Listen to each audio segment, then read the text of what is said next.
ici à l'Assemblée nationale, nous rendrons hommage non seulement à tous les tirailleurs africains, mais également à l'illustre personnage qui est Félix Éboué, compagnon de libération du général de Gaulle. Demain samedi, rendez-vous est donné au Sénat pour rendre toujours hommage à tous les tirailleurs africains et combattants de la France libre. Et enfin, le dimanche 8 novembre, de 10h30 à 11h30, une gerbe sera déposée sur la tombe du soldat inconnu à l'Arc de Triomphe sur les Champs-Élysées. Nous souhaitons également réaliser un certain nombre d'œuvres, la création d'un musée et un mémorial pour les tirailleurs, pour que les générations futures puissent continuer à perpétuer ce cérémonial. Nous comptons sur vous, donc sur chacun de vous, pour réaliser ces projets. Je vais donc laisser la parole et introduire Madame Alternat pour qu'elle nous explique l'importance de cette commémoration, de cette reconnaissance envers ces martyrs de la République. Moi, je m'appelle Kara Soli, je suis journaliste, mais je suis persuadé comme vous que rien ne peut nous faire rater cette journée de souvenir.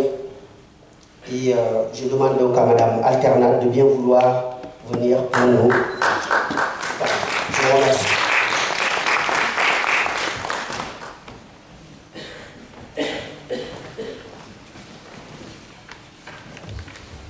Merci Soli.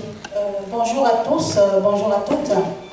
Je suis très heureuse de vous voir ici parmi nous. Je ne vais pas prendre la parole parce que notre parrain, M. Bruno Leroux, qui est député, président du groupe socialiste, qui est notre parrain, qui nous a parrainés, a une séance. Donc, on va le laisser dire un mot et puis nous, on va continuer. Mais avant de lui donner la parole, j'aimerais qu'on se lève pour faire 1 minute de silence avec lui avant qu'il ne parte à la mémoire des tirailleurs. Merci.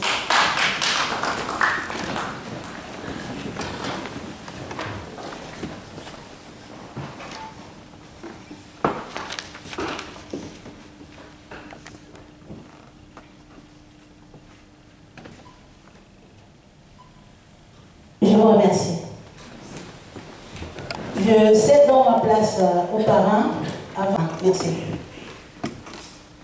Merci, Madame la Présidente, Mesdames, Messieurs. Non, j'ai tellement l'habitude d'être là. Merci. Pour réunion du groupe que je vous laisse l'occuper. Merci. Je voudrais vous remercier d'abord pour les mots que vous venez de prononcer. Il y a des assemblées où on ne se laisse pas facilement qualifier de parrain. Ici, dans votre bouche, et compte tenu de ce qu'est l'objet de votre association, c'est un véritable plaisir que de parrainer pour la 2e fois maintenant la manifestation que vous faites ici dans la salle Colbert sous le portrait de Jaurès. J'espère que vous avez du plaisir à venir ici. Vous savez que ces dernières années, en France, est décidé, puisque vous ne préparez de ne pas simplement faire un mot d'accueil, mais de vous dire aussi quelques mots sur ce que vous allez faire aujourd'hui, mais aussi l'ambiance du pays dans laquelle vous le faites aujourd'hui. Vous savez que ces dernières années, on s'interroge beaucoup dans notre pays, et je crois que ce n'est pas fini, sur ce qu'est l'identité de la France. Beaucoup de voix se font régulièrement entendre sur cette question, et il y a même eu une tentative, moi je la trouve un peu nauséabonde, mais de faire en sorte que ce débat devienne même un ministère à un moment, nous l'avons connu il y a quelques années, sous la forme d'un ministère de l'identité nationale, qui a d'ailleurs été supprimé très rapidement quand on a vu la façon dont cette question doit être une question au centre de nos réflexions, mais qu'elle ne peut pas être instrumentalisée au sein d'un ministère. Et derrière cette question, il y a toujours l'idée d'une forme en France d'âge pur de l'identité nationale, d'un avant qui serait homogène, plus homogène qu'aujourd'hui, d'un avant qui serait cohérent, plus cohérent que celui que nous connaissons aujourd'hui, plus harmonieux que ce que nous connaissons aujourd'hui. Et je pense qu'il s'agit là d'une vision idéologique qui ne correspond en rien à ce qu'est notre pays aujourd'hui et en rien à la façon dont il s'est bâti, qui est singulière. Mais la France a une histoire qui est singulière. Et les valeurs qui sont les siennes, la façon dont elle a pu les porter dans le monde, dont elle les porte aujourd'hui dans le monde, est elle-même singulière. Je fais référence parce qu'on peut trouver ce débat-là sur beaucoup de thèmes. Avant l'été, on a eu un débat sur les questions d'éducation et notamment sur le contenu des programmes scolaires. C'est assez amusant parce que certains s'offusquaient du contenu qui était à venir, qui était discuté, des programmes d'histoire notamment. Je ne vais pas y être trop long, mais la question portait notamment de savoir s'il fallait la place qu'il fallait laisser à l'histoire du monde, la place qu'il fallait laisser à l'histoire de la période coloniale de la France, à la connaissance des religions. Je ne vais pas ici développer, mais ces trois aspects sont absolument essentiels. L'histoire de la France est liée à l'histoire du monde. L'histoire de la France est liée à l'histoire coloniale. Et il faut en parler, l'assumer, y compris assumer la façon dont nous avons su sortir de cette histoire coloniale. La connaissance des religions, elle est essentielle pour un pays qui défend la laïcité. On peut vouloir ignorer les religions, ne pas en parler, quand on a une religion autour de laquelle on organise sa politique. Mais quand on est comme la France, un pays qui doit être ouvert à toutes les religions, il faut parler des religions. Elles ne sont en aucun cas un tabou. Elles doivent être, sans privilégier l'une d'entre elles et aucune d'entre elles, mais elles ont leur place dans le débat public et dans la façon dont s'organise notre pays. La France, vous savez, c'est un territoire aujourd'hui, mais ça a été un empire, c'est une langue, c'est une histoire plus ou moins glorieuse, plus ou moins sombre, qu'il faut assumer et reconnaître pour ce qu'elle est. Et puis c'est aussi une mémoire collective, la France. Une mémoire qu'il nous appartient de garder vivante, et une mémoire qu'il nous appartient de transmettre. C'est en cela que ce que vous faites est particulièrement important. Parce que le souvenir de ce que vous honorez aujourd'hui, c'est en même temps une part de leur histoire, une part de l'histoire de l'Afrique, mais une part de l'histoire de France. Et tout est totalement mêlé. Et dans les débats que vous allez avoir cet été, vous êtes dans cette mission de transmission de l'histoire qui est aujourd'hui nécessaire. Cette mémoire, c'est celle du sang versé et du sang mêlé sur les champs de bataille des deux derniers conflits mondiaux qui ont traversé le XXe siècle. Près de 100 000 tués ou disparus lors de la Première Guerre mondiale. Près de 60 000 Africains tués ou disparus lors de la Seconde Guerre mondiale. La mémoire des soldats morts au combat et celle des anciens combattants que vous allez honorer aujourd'hui, que vous honorez aujourd'hui, fait partie prenante de la mémoire française et partant de là, de notre identité nationale. Nous sommes ce que nous sommes aujourd'hui parce qu'ils ont fait ce qu'ils ont fait hier, indépendamment de ce qu'était leur couleur, leur origine, et ce sont eux qui ont fait que nous sommes, qui ont fait ce que nous sommes aujourd'hui. Voilà ce que je suis simplement venu vous dire aujourd'hui. Les soldats que vous honorez, que vous représentez, ne peuvent pas être les oubliés de la nation. Les soldats que vous représentez ont contribué à rétablir la liberté et nos libertés. Les soldats que vous représentez méritent et mériteront demain encore les hommages de la République. Et donc c'est pour ça que je suis très très heureux de vous accueillir à l'Assemblée nationale, parce que quand on rend hommage à ceux qui se sont battus pour nous, et ceux qui ont pris toute leur part, qu'il ne doit pas être la petite part de l'histoire. Voilà. Je ne sais pas si on peut hiérarchiser, si on peut. Moi j'ai tendance à dire que quand il y a un engagement au nom de valeurs, quand il y a un engagement pour la liberté, quand il y a un engagement pour la République, on ne doit pas déterminer si le combat est grand ou petit. Tous les combats pour faire vivre la République et la liberté sont de grands combats. Et donc ce qu'ils ont mené, ce que vous honorez aujourd'hui, ces tirailleurs sénégalais, ce fut de grands combats.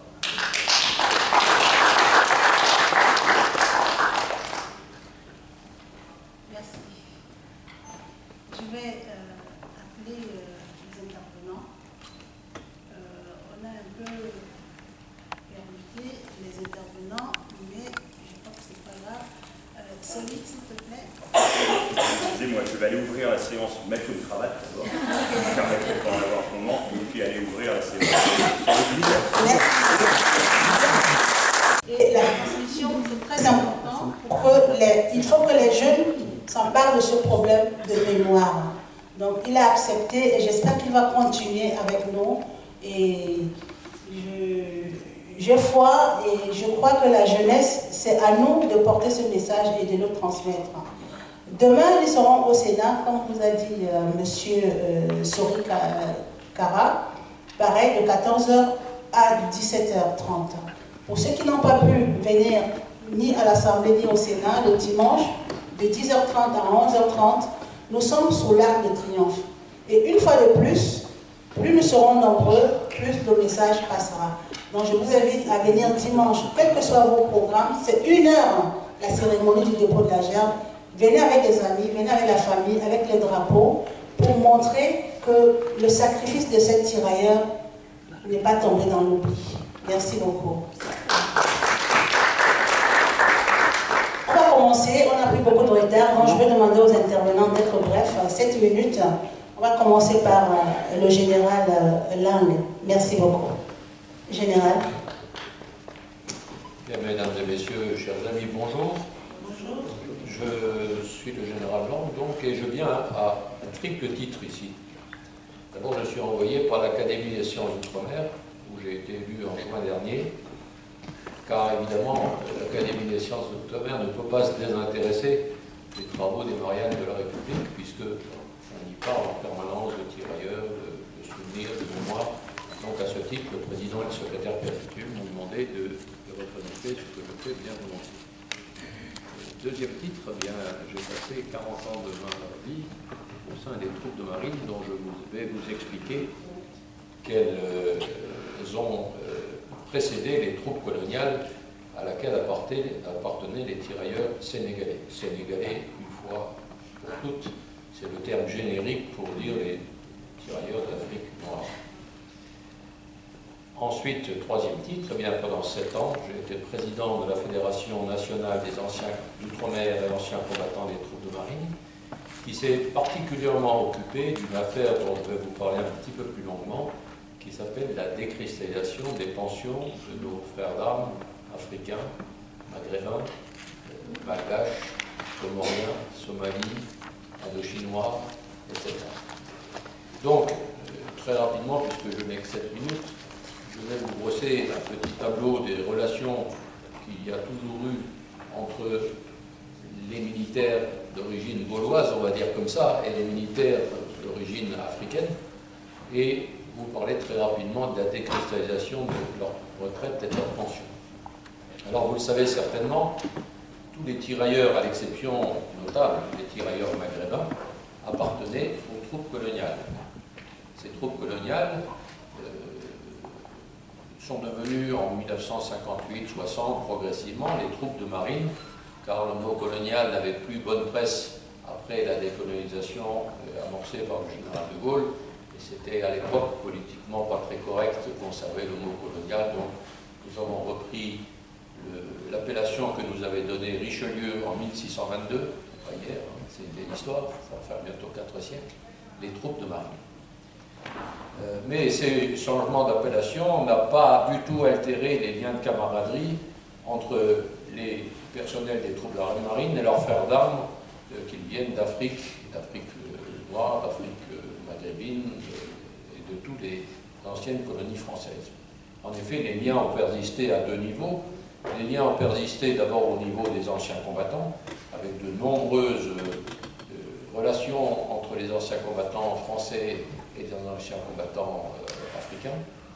Et deuxième niveau, celui des militaires en activité, puisque dès les indépendances, de jeunes armées africaines se sont créées, et que ce sont les troupes de marine, en grande partie, qui ont servi un peu de grands frères pour la mise sur pied de ces armées qui partaient de zéro et qu'il fallait bien amener le plus rapidement à un niveau opérationnel important. Malgré tout, les relations entre les les Africains, les anciens combattants africains et la France étaient perturbés et ont été perturbés longtemps par la question de la décristallisation des retraites et des pensions. En effet, à partir de 1990, beaucoup de voix s'élevèrent dans les rangs des Français, des anciens combattants ou des militaires d'actifs, pour dénoncer cette injustice dont étaient victimes les Africains. En effet, je le dirai un peu plus tard, les Africains, en gros, percevaient 25% de ce que percevait un ancien combattant d'origine française métropolitaine, ce qui était parfaitement anormal. Donc, un mouvement s'est créé et il a débouché sur la création d'un Conseil national pour les droits des anciens combattants d'outre-mer de l'armée française. C'est très long, mais c'est pour éviter, de dire tirailleurs, parce qu'il n'y avait pas que des tirailleurs, il y avait des goumiers, il y avait des spahis, il y avait des tas de gens qui n'étaient pas tirailleurs au sens militaire du terme. Et deuxièmement, on n'a pas voulu dire ancien de la coloniale, parce que, pour le même raison tout à l'heure, à l'époque, c'était pas très clair. Donc on a créé un conseil dont d'emblée la priorité était d'améliorer le sort des anciens combattants africains. Ce conseil a eu des présidents d'honneur tout à fait prestigieux, puisque M. Léopold Sédar Senghor était le premier président d'honneur, M. Philippe Séguin, qui était à l'époque président de l'Assemblée nationale, en était le second, et M. Jean-François Degnaud était le troisième. Ce conseil a été mis sur pied par la Fédération nationale des anciens d'outre-mer et anciens combattants des troupes marines, dont je vous ai déjà parlé, puisque j'en ai été président, et successivement, mes deux prédécesseurs, le général Lemoine, puis le général Le Pichon, et enfin moi-même, nous avons tout fait pour que ce conseil vive, existe, et qu'il aboutisse à ses objectifs. Quels étaient les objectifs de ce conseil? Le premier objectif, c'était par nature de faire en sorte que la décristallisation des pensions soit effective et qu'il y ait égalité de traitement entre les Africains et les métropolitains. C'était une question financière, certainement, bien sûr, on ne va pas le nier, mais c'était aussi une question morale. C'était une question de reconnaissance de ce qu'avaient fait nos frères d'armes africains pour notre pays à un moment où il était dans de grandes difficultés. Donc, bien sûr, encore une fois, je le redis, il ne faut pas gommer l'aspect financier, il était quand même important, mais c'était aussi un aspect moral. La deuxième mission que s'est donnée ce Conseil national, puisque les choses de décristallisation ne débouchaient pas, il a créé un fonds d'aide immédiate qui servait à envoyer des petites sommes d'argent à des gens qui, en Afrique, en avaient vraiment besoin. Comment ça se passait? Les offices nationaux d'anciens combattants produisaient une liste. Cette liste était étudiée en commission et on envoyait à l'attaché de défense français un chèque pour payer ces gens-là. Et encore une fois, c'est des petites sommes, mais à l'échelon de l'Afrique, c'était des sommes quand même relativement importantes. Il faut savoir qu'on a distribué jusqu'à 30 000 € par an sous forme de ces petits subsides. Et ces fonds venaient des anciens combattants français. J'ai oublié de dire que tous les anciens combattants, presque 700 000 qui étaient dans le Conseil national, faisaient tout pour améliorer le sort de leurs camarades africains. Enfin, la troisième mission, c'était de perpétuer la mémoire des hauts faits d'armes des tirailleurs par des cérémonies, par des livres, par des expositions, par des conférences, etc. Chose que nous avons fait inlassablement et que nous continuons à faire. Chaque année, il y a des cérémonies à Chasselet-Montlusin, il y a des cérémonies à Cresson-Sac-d'Amboise, il y a des cérémonies un peu partout pour saluer la mémoire de nos frères d'armes africains. Alors, en deux mots, j'ai pas le temps dans la présidente. J'ai fini. Bon, okay. En deux mots, la décristallisation, comment ça s'est passé? D'abord, qu'est-ce que c'est la décristallisation? Au moment des indépendances, il a été décidé que le niveau des retraites et des pensions serait gelé, cristallisé, au niveau où il était. Et il n'a plus évolué dans le temps. Alors évidemment, le pouvoir d'achat a considérablement baissé au fur et à mesure que les années passaient, si bien que, comme je vous l'ai dit, 25% seulement étaient attribués à nos camarades africains, alors qu'un Gaulois avait 100%. La deuxième effet de la cristallisation, ça s'appelle la forclusion, c'est un mot un peu technique. Ça veut dire qu'on a arrêté de permettre aux gens de s'inscrire sur les listes d'anciens combattants et on a arrêté de reconsidérer leur niveau de santé, parce que bien sûr, celui qui avait été blessé, sa santé s'aggravait, mais la France ne voulait pas en entendre parler, il était blessé, un soir, il avait une pension de, mettons, 30%, mais il restait à 30% toute sa vie, quelle que soit l'évolution de sa maladie ou de sa blessure. Donc, on a tout fait pour faire en sorte que cette décristallisation soit effective. Alors, je n'ai pas beaucoup de temps pour expliquer comment ça s'est passé, mais ça s'est fait en fait petit à petit. Jusque les années 2000, pratiquement rien n'a bougé. Et en 2002, M. Jospin a dit qu'il fallait, pour une question d'égalité, aligner les pensions des Africains sur ce que touchaient les Français métropolitains. Il l'a dit, mais il ne l'a pas fait. Il n'a pas eu le temps parce que le gouvernement a changé. Ensuite, en 2002, M. Mekachera a dit qu'on allait réévaluer ces pensions en tenant compte du pouvoir d'achat des différents pays. On a pris un indice fourni par l'ONU et on a multiplié ce que touchaient ces tirailleurs par l'indice pour chaque pays. Et on est passé, ne riez pas, de 25 à 30%, ce qui était ridicule. Qui était ridicule, oui, mais qui permettait pour la première fois de déverrouiller le système. C'était la première avancée. Et à partir de là, petit à petit, les choses se sont enchaînées. Elles se sont enchaînées suite à différentes actions en justice, suite à différentes actions des anciens combattants français, dont l'une a été de saisir la haute autorité de lutte contre les discriminations et pour l'égalité, qui avait été créée par le président Chirac, la saisir pour lui faire dire que c'était parfaitement normal ce que cette haute autorité a dit. Et un autre événement, tout à fait d'un autre ordre, médiatique, la sortie du film Indigène, qui a créé en France un mouvement d'opinion qui a fait que le président Chirac, et peut-être bien sa femme, lui a dit qu'il faudrait faire quelque chose pour eux, ce qui a été fait, et on a décristallisé tout ce qui était relatif aux actions de combat, c'est-à-dire la retraite du combattant et les pensions de l'invalidité si elles avaient été le résultat d'une blessure au combat. Je passe, il y a eu beaucoup d'actions, et tout à fait à la fin, a été créée au Conseil constitutionnel une séance particulière qui s'appelait les questions prioritaires de constitutionnalité. Et là, les anciens combattants français ont porté la question de la constitutionnalité de cette cristallisation qui, bien évidemment, a été déclarée inconstitutionnelle, si bien qu'à partir de 2011, toutes les pensions, les retraites et les pensions de retraite normales pour ceux qui avaient travaillé pendant 15 ans pour l'armée française ont été décristallisées. Et à partir de 2011, un Burkinabé, un Sénégalais, un Malien a touché la même chose que le gars qui venait de la Moselle, de la Creuse ou du Finistère. Donc depuis 2011, ça a été fait. J'ai épuisé mon temps de parole, je voudrais quand même conclure sur 3 points. Le premier, c'est pour vous dire que, comme l'a dit monsieur le député Leroux, il faut assumer notre passé.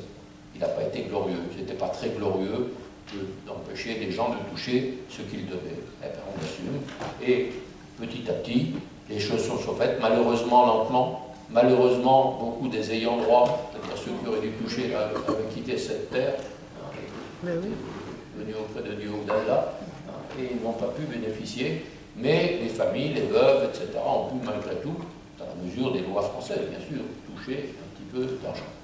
Donc ma première conclusion, c'est que il faut assumer ça, et il faut surtout aussi dire que, au-delà de l'aspect financier dont je n'arrête pas de parler, c'est l'aspect moral qui est intervenu. Quand ils touchaient 25%, les Africains disaient, bon, en fait, oui, les Français, vous êtes gentils, mais il fallait 4 vies africaines pour faire une vie française.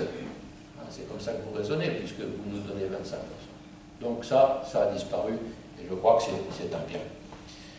Deuxième conclusion que je voudrais tirer, c'est l'action du monde combattant et des troupes de marine. Ils n'ont pas été les seuls à s'occuper de décristallisation. Loin de moi l'idée que d'autres n'ont pas travaillé dans des associations d'Africains vivant en France, etc. Mais je crois que le monde combattant, pardonnez pardonnez-moi cette expression familière, a mouillé la chemise pour ses frères d'armes africains. Et ça, c'est pas connu, et je voudrais le souligner aujourd'hui. Alors, encore une fois, je ne dis pas que nous avons emporté le morceau. Je vous citerai la phrase qu'a citée Joffre à la fin de la bataille de la Marne. À la fin de la bataille de la Marne, on a dit, mais c'est pas Joffre qui a gagné la bataille, c'est Gallieni avec ses taxis, etc. Et Joffre a dit la chose suivante: je ne sais pas qui a gagné la bataille de la Marne, mais je sais qui l'aurait très certainement perdu. Je ne sais pas qui a obtenu la décristallisation des pensions, mais je sais qui aurait perdu ce combat.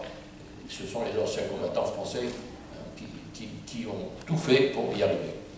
Enfin, dernier point, malgré la décristallisation des pensions, nous avons continué à pratiquer ce qu'on appelle l'aide immédiate, c'est-à-dire que chaque année, encore une fois, des sommes d'argent sont rassemblées et on envoie ça à nos attachés de défense à destination des Africains qui en ont besoin. Alors qui c'est les Africains qui en ont besoin? Plus trop ceux qui touchent maintenant comme les Français, au contraire, ceux-là, par rapport à leurs camarades, ils sont même nantis, je dirais. Bon.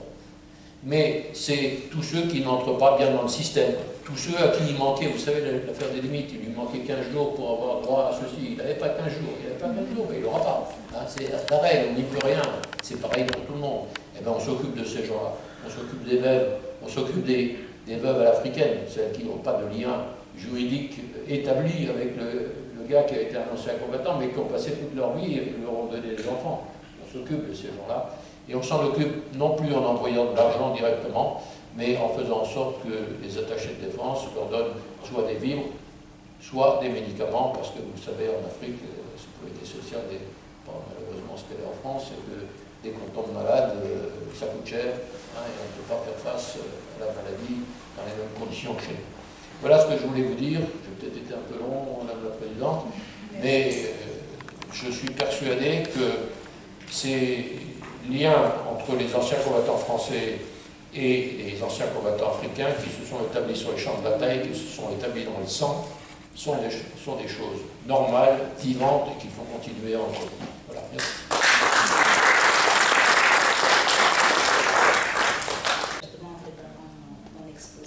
C'est quelque chose de très très douloureux. J'ai même pas voulu en parler parce que je l'ai fait. C'est très très douloureux. On ne peut pas comprendre comment on a enrôlé des gens, et pour la plupart de force, parce que c'était pas plutôt volontaire, et qu'une fois que ces gens ont arrêté de servir, je n'ai pas compris ce que De Gaulle a fait. Il a été très bien jusqu'au début. Quand la France a été par terre, la France a été humiliée. C'est en Afrique qu'elle est partie et qu'elle a enrôlé toutes ces personnes-là. Et c'est grâce à l'Afrique, c'est grâce au sang de nos ancêtres, c'est grâce au sang de nos ascendants que la France a pu se révéler et que la France fait partie des grands d'aujourd'hui. Et qu'après, parce que ces pays ont demandé l'indépendance, ce qui était somme toute normal, parce que vous ne pouvez pas aider quelqu'un à avoir son indépendance et vous restez colonisé. Alors une fois que les gens demandent l'indépendance parce qu'ils ont aidé le colon d'hier à ne pas être sous domination, lorsqu'ils demandent l'indépendance, que dit De Gaulle? Ah non, ah ben si vous demandez l'indépendance, donc là, tous ceux qui nous ont servi, c'est comme on dit, comment se fait-il que les gens sont français parce qu'ils servent la France? Ils perdent leur vie, ils versent leur sang. Tous ceux qui sont allés à la guerre ont sacrifié leur famille. Ça veut dire que les enfants ont peut-être été délinquants parce que toute la charge de la famille, plus personne n'a pu le suivre. Ces familles n'ont pas eu de pension de guerre. Et à partir de l'indépendance des années 60, on coupe les pensions parce qu'on n'est plus français. Est-ce qu'on est français temporairement? C'est quoi? C'est un ticket de tombola? Donc il y a quelque chose où on est français à vie, on n'est pas français. Surtout quelqu'un qui a versé son sang pour la France. Tout le monde s'accorde à dire que ces Africains, comme je disais, on est français dans les gènes. C'est génétique chez nous d'aimer la France. Donc, on sait qu'on aime la France plus que le français. Quand on demande à être français, on peut être français sans l'être, parce qu'on est né français. Mais ça ne veut pas pourtant qu'on va aimer la France. Mais quand on demande à être français, c'est qu'on aime ce pays-là. Donc, on ne peut pas comprendre comment les gens peuvent verser leur sang pour un pays sacrifier leur famille et qu'après, la moindre, juste la simple prestation. C'est-à-dire qu'on a blanchi l'armée française quand elle est arrivée pour la victoire. On s'en fout, à la limite, que ce soit que des blancs qui vont. C'est pas ça le problème. Mais dire que tous ces gens qui ont été au combat et qui sont restés au combat, souvent, la France a déclaré la guerre en 1939. Ces gens sont restés au combat des fois jusqu'en 1945. Des jeunes qu'on connaît à 17 ans, ça fait 6 ans, sans relâche. Ce n'est pas aller 6 mois et revenir chez soi. Et après, on ne leur donne rien. On les renvoie chez eux. Et là, par exemple, le cas de la Guinée, parce que Sékou Touré avait refusé de s'allier, de rester avait demandé de rester libre. Tout de suite, ces gens ne sont ni français, ni guinéens. Et ça dure comme ça, il a fallu pas 50 ans. Merci, 70 ans. merci pour pour la ça. fin. Non, ce que je veux dire, c'est que c'est à nous, descendants de ces tirailleurs, de ces héros, dont nous, de la diaspora, parce que c'est nous, Français, d'origine africaine, c'est à nous de nous battre pour que la justice soit rendue. Il faut que justice soit rendue, parce qu'il n'y a pas de raison. Non seulement on a cristallisé les pensions, en plus, leurs petits-enfants n'ont même plus les visas pour rentrer. Ce sont encore leurs petits-enfants qui meurent dans en mer, en Méditerranée. En France. C'est pas normal. C'est pas normal. Donc, il y a un moment où il faut qu'on dise stop et que soit qu'on constitue une délégation, j'en sais rien, mais il faut qu'on fasse quelque chose pour que ça change. Donc effectivement, si on ne demande rien, la décristallisation, c'est parce que quelqu'un a porté plainte, mais bon, il a fallu quoi, 2007 pour que ça se fasse, et 2007 pour quelque chose qui a été cristallisé. Avec qui nous avons partagé tant de bonnes choses, comme tant de choses aussi difficiles. Je voudrais une fois de plus la remercier d'être encore aujourd'hui, à 77 ans, présente parmi vous.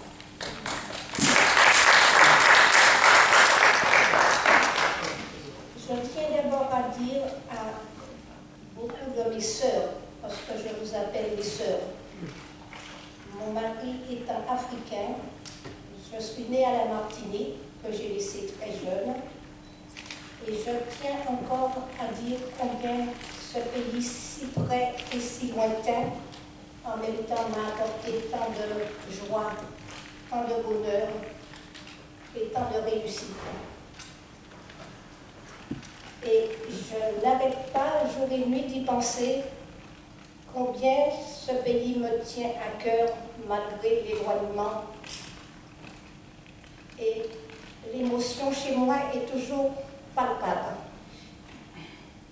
Mon cœur est dans ce pays que j'ai laissé depuis pas mal de temps. Mais mon sang y est. Et je tiens devant toute cette assemblée de mes chères sœurs de leur dire combien je les aime. Combien ce pays est cher. Et je vous assure, l'émotion à chaque fois me gagne. Vous aimez aussi, Étienne. Je tiens encore ce soir à vous dire que je vous aime de tout mon cœur. Merci. Et pour moi, l'identité de peuple résulte aussi à sa capacité de bien s'approprier sa propre culture, avant de chercher à en adopter d'autres. Je crois qu'à mon âge, c'est très important. Donc, je vais vous lire un petit poème qui s'appelle Épilogue. Et pour moi, ça s'appelle Conscience. Ils ont dit, ne dis pas que les temps anciens, c'est du passé. Car les temps nouveaux prennent racine de là-bas, croient le fermement jeune homme. Ils ont dit, les gens d'aujourd'hui ressemblent à des arbres dépourvus de racines.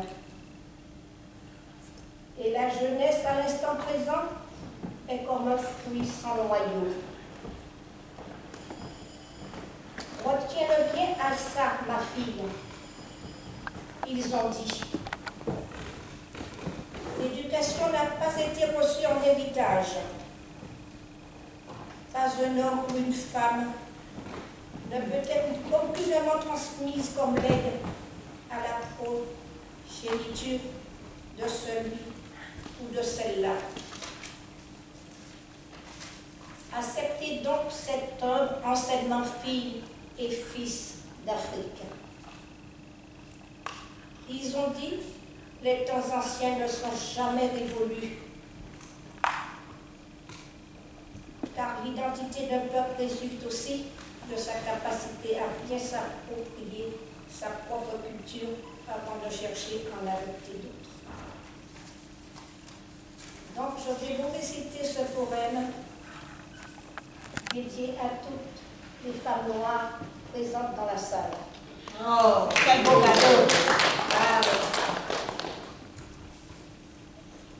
Femme nue, femme noire, es-tu de ta couleur qui est vie, de ta forme qui est beauté? J'ai grandi à ton ombre, la douceur de tes mains bandait mes yeux. Et voilà, au cœur de l'été et de midi, je te découvre. Terre promise, du haut d'un haut col calciné, et ta beauté me foudroie en plein cœur, comme l'éclair d'un aigle. Femme nue, femme obscure, fruit mûr à la chair ferme, sombre extase du vin noir.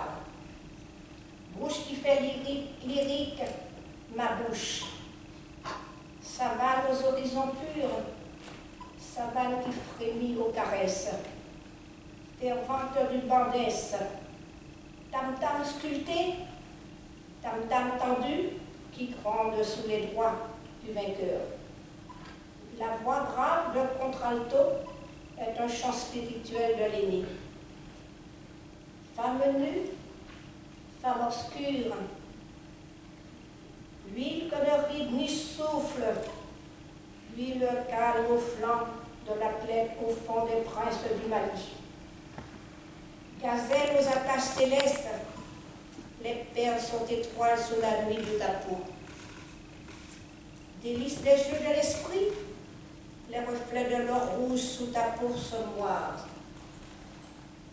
À l'ombre de ta chevelure s'éclaire mon angoisse au soleil prochain de tes yeux.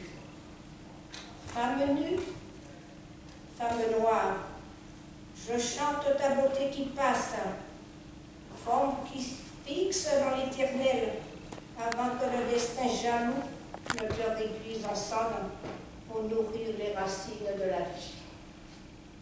Merci. Merci. Merci. Aller sensibiliser, leur dire voilà, nous voulons voir, il y a un truc, est-ce que voilà, parce que les lois se votent ici. Donc si on sensibilise les parlementaires, les députés, les sénateurs à ce problème, peut-être que les choses vont évoluer. Donc, mais il faut le faire. Il ne suffit pas de le dire ici et après on disparaît. Non, il faut le faire. Voilà. Ça fait 8 ans que nous faisons cette commémoration parce que nous nous sommes dit, mais si eux ils n'ont rien fait, nous-mêmes on a fait quoi? Et puis on a commencé et je ne savais même pas qu'on pouvait tenir 8 ans.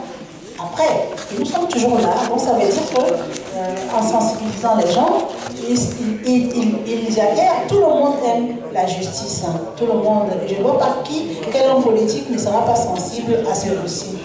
Professeur, un dernier mot et après on se lève pour la photo de famille. Écoutez, dont acte de tous les engagements qui ont été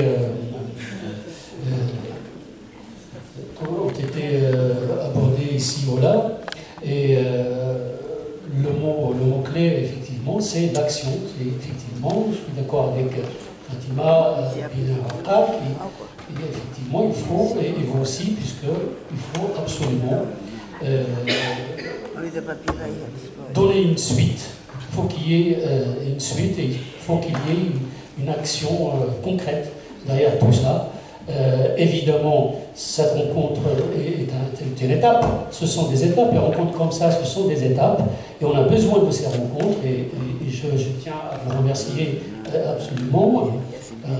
Remercier toutes les associations qui ont participé à cette organisation. Il faudra multiplier ça et montrer qu'effectivement, cette France-là, elle est plurielle.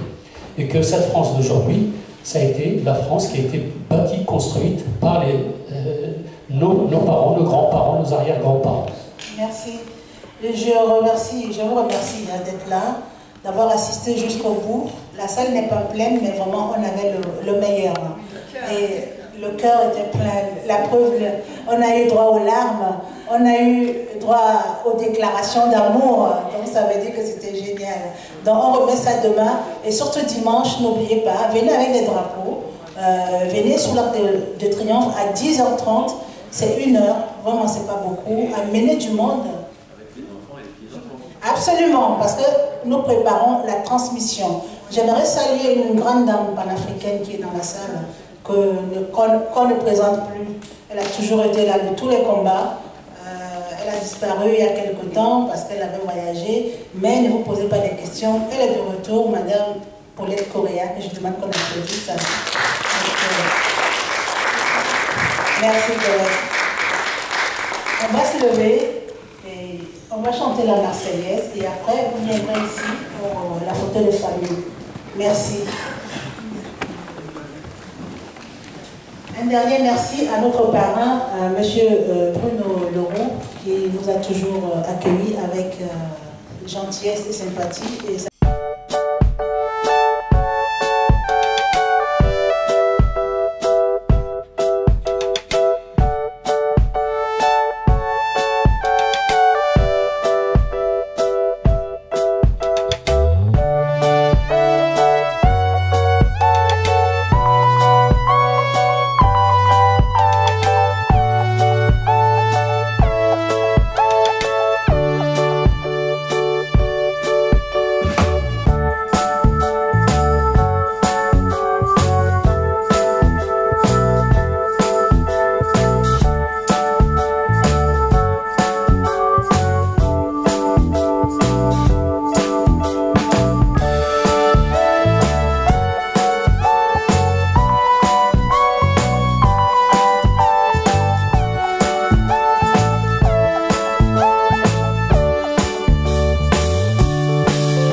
C'est la commémoration de la mémoire des tirailleurs africains, ici à l'Arc de Triomphe. Ici repose un soldat français mort pour la patrie, 1914-1918.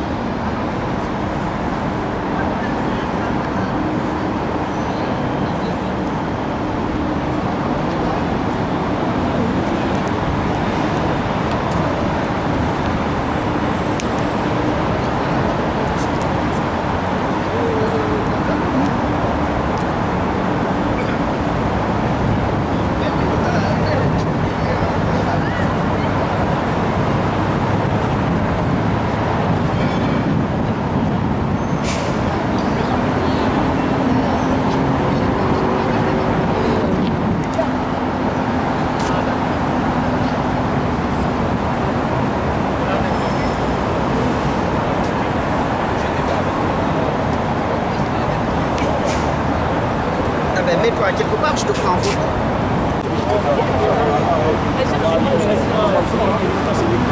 Oui, je pense que voilà, vous me donnez votre carte. Est-ce que vous auriez tout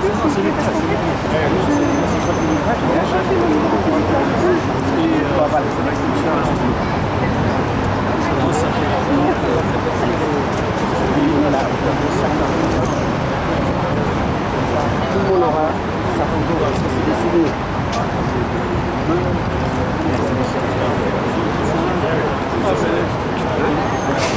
Non, Marie-Thérèse, princesse. Vous voulez prendre la photo avec qui? Avec tout le monde. Avec tout le monde. D'abord, je vous prends seul, et puis après, avec les autres. Je vous mets mon adresse mail aussi? Oui. Oui. Allez, merci. Et puis le drapeau du Maroc en évidence. Oui, il est dans mon cœur. Voilà. Voilà. Allez, allez, on regarde la photo. Oui. Encore une. Tout le monde. Voilà, super. Donc, attends. Attendez, je suis en train de faire un tour.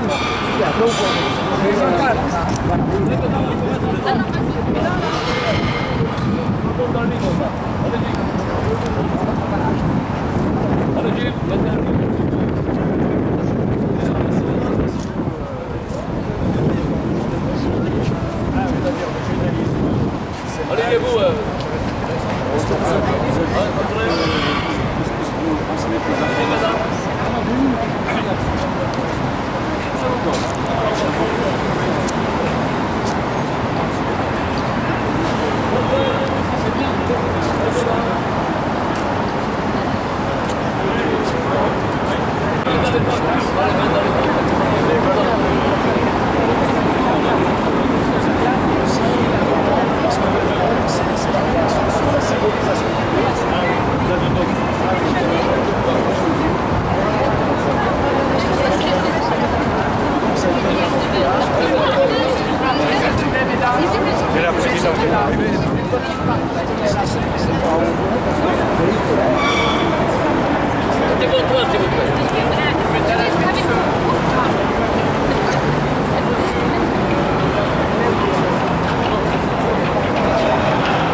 Madame la princesse, bonjour. Ça va? Ah, c'est la présidente, j'attends. C'est la présidente.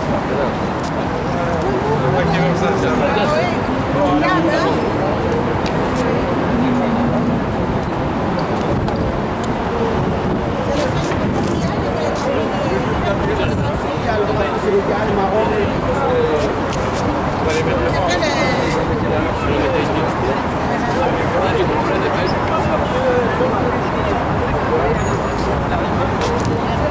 Oui, vous êtes avec moi et D'accord. La princesse, elle reste là.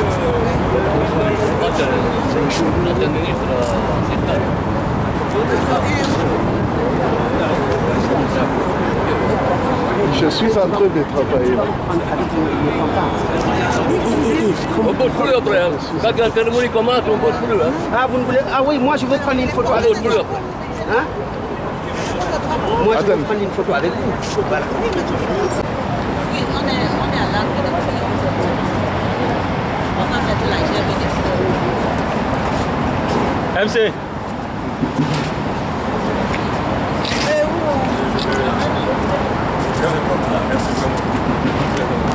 Bonjour madame.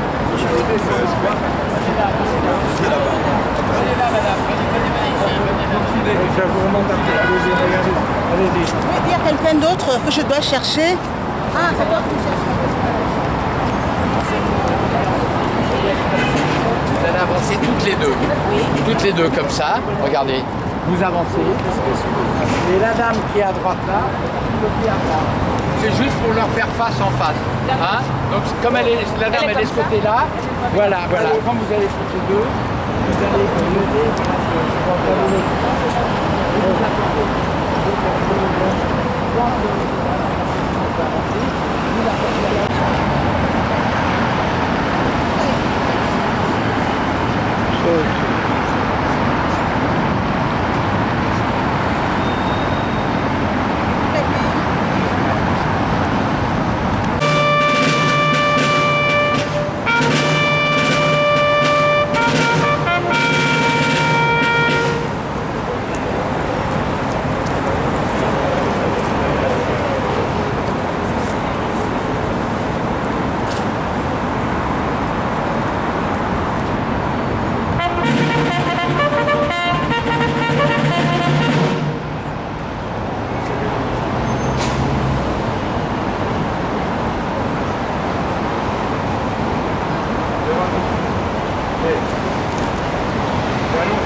Verbe déposé par la présidente de la Fédération des Mariannes de la République.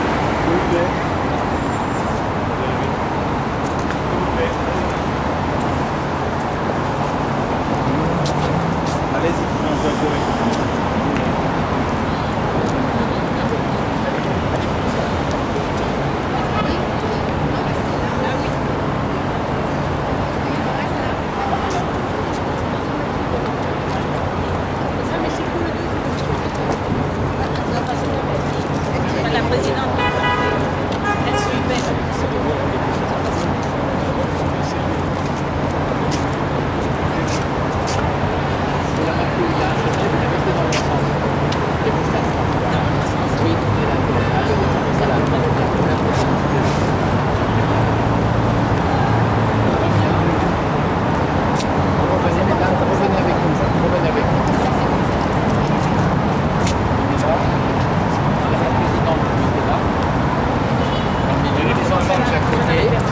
Mettez-vous à côté. Laissez un peu de place. Voilà. Et on s'incline. On s'incline.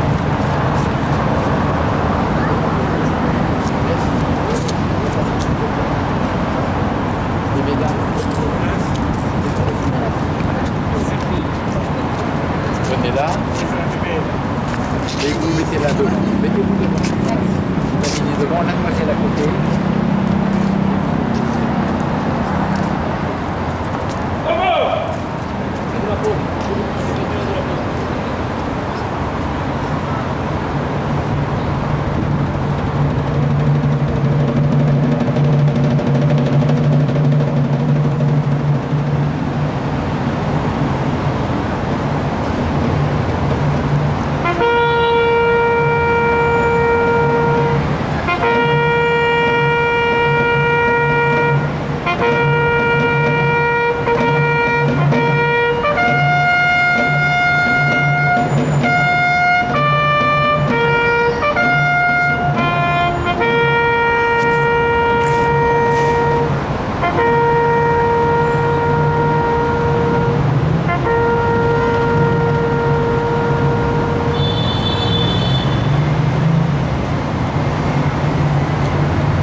dimanche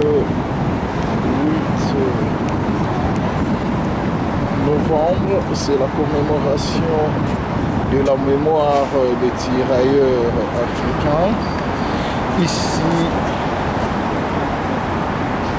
à l'Arc de Triomphe. Ici repose un soldat français mort pour la patrie. 1914-1918.